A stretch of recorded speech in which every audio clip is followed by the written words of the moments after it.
Welcome to food pay. ఈరోజు చేపల పులుసు, చేపలు అండ్ మామిడికాయతో పాటు ఎలా వండుకోవాలో చూద్దాం. ఈరోజు వర్షం పడింది కాబట్టి చేపలు తీసుకొచ్చాను.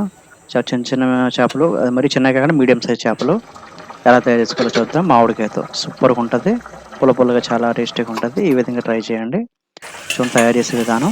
నేను 2 ఉల్లిపాయలు తీసుకున్నా, చిన్న చిన్న ముక్కల కింద కట్ చేసుకుని. టమాటాలు 2 ముక్కల కింద 2 టమాటాలు తీసుకున్నా, చిన్న చిన్న ముక్కల కింద కట్ చేసుకొని ఫ్రై చేసుకోవాలన్నమాట. ఈ విధంగా ఫ్రై చేసుకుంటే గోల్డెన్ కలర్ వచ్చే వరకు కూడా కొంచెం ఫ్రై చేసుకోండి. చూడండి మామిడికాయ దగ్గర ఫ్రెష్ మామిడికాయ, మంచిది పచ్చి మామిడికాయలు ఫ్రెష్ అయ్యి చేపలు ఎంత నీట్గా క్లీన్ చేసుకుని పెట్టుకున్నాం. చూడండి దాదాపు 16 పీసుల దాకా చేపలు వచ్చినాయి, మీడియం సైజు. నేను ఇప్పుడు పచ్చిమిరపకాయలు వేసుకుందాం. ఉల్లిపాయలు, టమాటాలు ఏగినాక పచ్చిమిరపకాయలు ఒక 5 వేసాను. పసుపు 1 టేబుల్ స్పూను, ఎక్కువ వేసుకోకూడదు, 1 టేబుల్ స్పూన్ సరిపోయింది. ఎందుకంటే చేపలు కడిగినప్పుడు ఆల్రెడీ కొంచెం పసుపు వేసి కడిగామన్నమాట. ఇప్పుడు కారం 3 టీ స్పూన్లు. ఒకవేళ మీరు ఇంకా ఎక్కువ కావాలంటే కానీ ఇంకో స్పూన్ పడుతుంది. మామూలుగా అయితే 3 స్పూన్లు సరిపోతాయి. కారం ఇంట్లో ఆడించిన కారం కాబట్టి అది కారంగానే ఉంటుంది, ఎక్కువ కారంగా ఉంటుంది. ఒక 3 టీ స్పూన్లు సరిపోయింది మాకు. చూడండి ఈ విధంగా కళ్ళుప్పు వేసుకుంటే చాలా రుచిగా ఉంటుంది. సాల్ట్కి కళ్ళుప్పుకి చాలా డిఫరెంట్. చూడండి ఒకసారి మీరు ఉన్నప్పుడు సాల్ట్ వేసి వండండి కూర, నెక్స్ట్ కళ్ళుప్పు వేసి వండండి, ఎంత టేస్ట్గా ఉంటుంది. ఇప్పుడు 2 గ్లాసులు వాటర్ తీసుకున్నాను. చూడండి మరీ ఎక్కువ వాటర్ తీసుకొని నీళ్ళు కింద ఉంటుంది కూర అంతా. 2 గ్లాసులు సరిపోతుంది. చూడండి 2 గ్లాసులు వాటర్ తీసుకొని ఈ విధంగా తిప్పుకోవాలి. తర్వాత మనం కడిగి పెట్టుకున్న చేపలు, నీట్గా కడిగి పెట్టుకున్న చేపలన్నీ ఒక్కొక్కటి వేయాలి. మొత్తం అన్నీ ఒకసారి వేసేసాం అనుకోండి అది ఇరిగిపోతాయి అన్నమాట.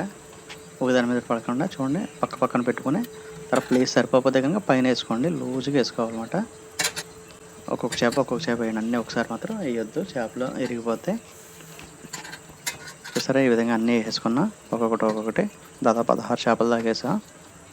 నీట్గా కడిగి పెట్టుకోవాలండి, లేదంటే నీసు వాసన వస్తుంది. ఒకసారి అలా తిప్పుకొని ఇంకా ఇక్కడెక్కడ గరిట యూజ్ చేయము, ఇంకా అంత చేతితో తిప్పుకుంటూ ఉండాలి. ఇప్పుడు మామిడికాయ ఉంది కానీ చిన్న చిన్న పీసులు కింద కట్ చేసుకుందాం. మామిడికాయలు చిన్న చిన్న ముక్కలు, అది మరీ చిన్నవి కాకపోయినా పర్వాలేదు, ఈ మీడియం సైజు ఉంటే సరిపోద్ది. అంటే తినేటప్పుడు కొంచెం తగులుతూ ఉంటుంది మన చేతికి, బాగుంటుంది. కొంతమందికి ఇష్టం లేకపోతే కనుక మిక్సీ కొట్టేసి పేస్ట్ కింద వేసుకోండి. మేము అదే తినేటప్పుడు ఆ ఫ్లేవర్ తెలియాలని చెప్పి కొంచెం పెద్ద ముక్క కట్ చేస్తాం. చూడండి దాంట్లో ఒక 5 నిమిషాల దాకా ఉడకనిచ్చాం. ఇది కూడా 5 నిమిషాలు ఉడకనివ్వాలి. ఇలా చేతితో కాదు, చూడండి అలా తిప్పుకుంటూ ఉండాలి, చేతితో గరిట పెట్టకూడదు. ఒక 5 నిమిషాల దాకా ఉడికింది. ఇప్పటికి చూడండి దీనికి మసాలా ఉంటుంది కదా, ఆ మసాలా కూడా నేను యాడ్ చేసుకోవాలి. జీలకర్ర, ధనియాలు, కొంచెం ఈ పేస్ట్ వేస్తాను నేను. చూడండి ఈ విధంగా సరిపోద్ది. జీలకర్ర, వెల్లుల్లిపాయ, ధనియాలు చూడండి ఈ విధంగా వేసుకొని 5 నిమిషాల దాకా ఉడకనిచ్చాను. 5 నిమిషాలు ఉడకనిచ్చాను, సరిపోయింది. చూడండి 5 నిమిషాలు దాకా ఉడికిన తర్వాత పులుసు ఉప్పు ఒకటి చూసుకోండి ఎలా ఉందో ఏంటో టేస్ట్. నాకు అది సరిపోయింది. కొంచెం కొత్తిమీర వేసుకొని గార్నిష్ చేసుకుందాం.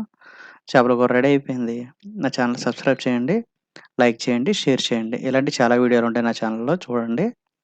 చూసిన వాళ్ళందరికీ కూడా చాలా థ్యాంక్ యూ. అండ్ సబ్స్క్రైబ్ చేయడం మాత్రం మర్చిపోవద్దు. అందరికీ థ్యాంక్ యూ.